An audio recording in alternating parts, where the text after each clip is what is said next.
one additional element before we get to your questions.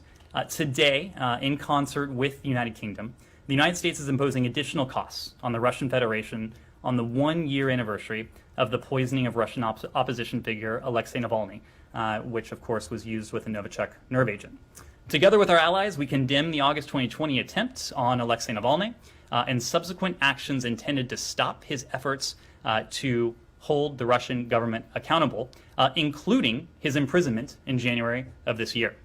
It's clear that Russian officials targeted Mr. Navalny for his activism and efforts to reveal what are uncomfortable truths about Russian officials' corruption and his efforts to give voice to Russian citizens' legitimate grievances with their government and its policies.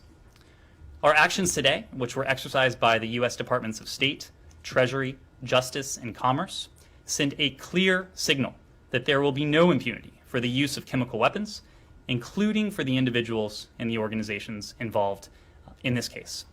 Any use of chemical weapons is unacceptable and contravenes international norms.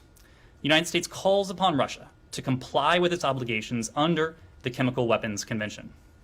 We reiterate our call for the Russian government to immediately and unconditionally release Mr. Navalny.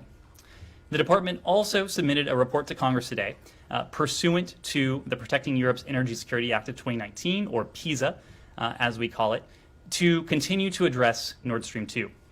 As a result, 2 Russian entities will be sanctioned and 2 Russian vessels will be listed as blocked property. As we have said, the administration continues to oppose Nord Stream 2 as a bad deal for Ukraine and a bad deal for Europe and a harmful Russian geopolitical project. We remain committed to implementing PISA, even as we take steps to reduce the risk an operational NS2 pipeline would pose to European energy security and the security of Ukraine and frontline NATO and EU countries.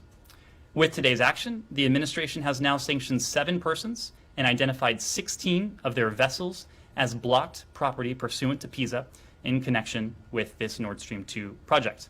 The administration continues to work with Germany, with Ukraine, and other allies and partners to implement the July 21st joint statement that we agreed to with Germany on support for Ukraine, energy security, and our climate goals.